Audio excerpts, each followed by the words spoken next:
ముక్కు దిబ్బడకు చెక్. ఈ టిప్స్ పాటిస్తే హాయిగా శ్వాస తీసుకోవటం ఖాయం.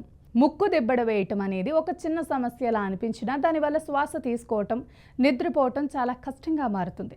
సాధారణ జలుబు, అలర్జీలు లేదా ఇన్ఫెక్షన్ల వల్ల ముక్కులోని కణజాలం వాపుకు గురైనప్పుడు ఈ సమస్య తలెత్తుతుంది. దీని నుండి బయటపడటానికి చాలామంది రకరకాల ప్రయత్నాలు చేస్తుంటారు.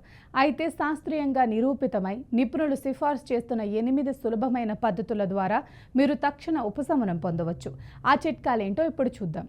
ముక్కు దిబ్బడ వేసినప్పుడు కలిగే అసౌకర్యం అంతా ఇంతా కాదు. శ్వాస సరిగ్గా ఆడక ఏ పని మీద ఏకాగ్రత కుదరదు. ఇలాంటి సమయంలో ఖరీదైన మందుల కంటే ఇంట్లోనే లభించే కొన్ని సహజ సిద్ధమైన చికిత్సలు అద్భుతంగా పనిచేస్తాయి. ముక్కులోని శ్లేషాన్ని కరిగించి వాపును తగ్గించే సురక్షితమైన మార్గాల గురించి ఈ కథనంలో వివరంగా తెలుసుకుందాం. కేవలం కొన్ని నిమిషాల్లోనే మీరు హాయిగా శ్వాస తీసుకునేలా చేసే మార్గదర్శకాలు మీకోసం. ఉప్పు నీటి ద్రావణంలో ముక్కు రంధ్రాలను శుభ్రం చేయటం వల్ల శ్లేషం, అలర్జీ కారకాలు బయటకు వెళ్ళిపోతాయి. దీనికోసం డిస్టిల్డ్ వాటర్ లేదా మరిగించి చల్లార్చిన నీటిని మాత్రమే వాడాలి. వేడి నీటి ఆవిరిని పీల్చడం ద్వారా ముక్కులోని వాపు తగ్గుతుంది. వేడి నీటి స్నానం చేయటం లేదా వేడి నీటి పాత్రపై తువ్వాలు కప్పుకుని ఆవిరి పట్టడం తక్షణ ఫలితాన్ని ఇస్తుంది.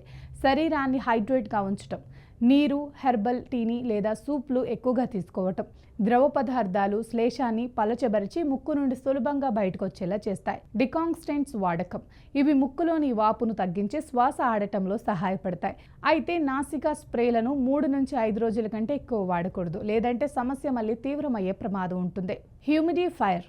గాలిలో తేమ తక్కువగా ఉంటే ముక్కు దిబ్బడ పెరుగుతుంది. హ్యూమిడిఫైయర్ వాడటం ద్వారా గాలిలో తేమను పెంచి శ్వాసను సులభతరం చేయొచ్చు.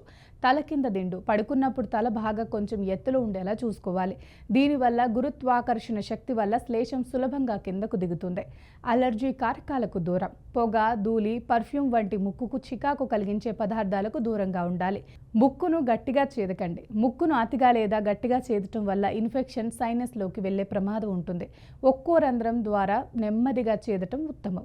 గమనిక: ఈ సమాచారం కేవలం ప్రాథమిక అవగాహన కోసం మాత్రమే. ఒకవేళ వారం రోజుల కంటే ఎక్కువ కాలం ముక్కు దిబ్బడ వేసినా, తీవ్రమైన జ్వరం లేదా ముఖంపై నొప్పి ఉన్నా వెంటనే వైద్యుడిని సంప్రదించండి. నిపుణుల సలహా లేకుండా ఎలాంటి మందులు వాడకండి.